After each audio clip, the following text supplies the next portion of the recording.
ఏపీలో రాజకీయ పరిణామాలు వేగంగా మారుతున్నాయి. వైసీపీ అధినేత జగన్మోహన్ రెడ్డి కేంద్రంలో ఇండియా కూటమితో జతకట్టేందుకు సన్నద్ధమవుతున్నారు.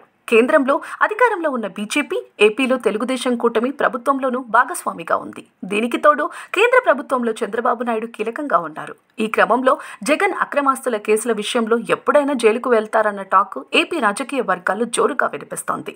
మరోవైపు వైసీపీ అధికారాన్ని కోల్పోవడంతో ఆ పార్టీకి చెందిన నేతలు ఒక్కొక్కరిగా జగన్కు దూరం అవుతున్నారు. అధికారం కోల్పోయిన తరువాత అన్ని వైపుల నుంచి ముప్పు తరుముకొస్తుండటంతో జగన్ అలర్ట్ అవుతున్నారు.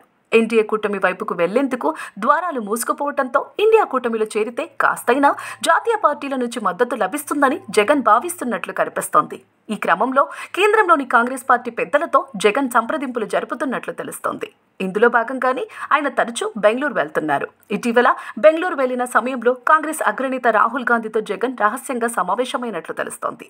ఈ సమావేశంలో వైసీపీని కాంగ్రెస్ పార్టీలో విలీనం చేయడంతో పాటు పలు అంశాలపై చర్చించినట్లు సమాచారం. అయితే కాంగ్రెస్ పార్టీలో వైసీపీ విలీనం చేయటం కాకుండా ఇండియా కూటమిలో చేరుతామని రాహుల్తో జగన్ చెప్పినట్లు వైసీపీ వర్గాల్లో చర్చ జరుగుతోంది. కానీ రాహుల్ గాంధీ మాత్రం వైసీపీని కాంగ్రెస్ పార్టీలో విలీనం చేస్తేనే నీకు రాజకీయంగా భవిష్యత్తు బాగుంటుందని సూచన చేసినట్లు సమాచారం. జగన్ కాంగ్రెస్ పార్టీ వైపు చూస్తుండటంతో ప్రస్తుతం ఏపీ కాంగ్రెస్ అధ్యక్షురాలుగా ఉన్న షర్మిల అలర్ట్ అయ్యారు.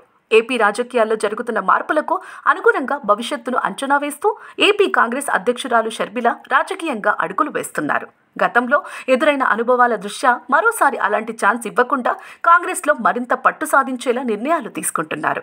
కాంగ్రెస్ పార్టీలో షర్మిల తీరుతో ఇప్పటికే ఒక వర్గం అసంతృప్తితో ఉన్నట్లు తెలుస్తోంది. వారికి చెక్ పెట్టడంతో పాటు ఒకవేళ జగన్ కాంగ్రెస్ పార్టీలో జత కలిసినా, వైసీపీని కాంగ్రెస్లో విలీనం చేసినా తన రాజకీయ భవిష్యత్తుకు ఇబ్బందులు తలెత్తకుండా పార్టీలో తన వర్గాన్ని బలోపేతం చేయడంపై ఆమె దృష్టి సారించినట్లు తెలుస్తోంది.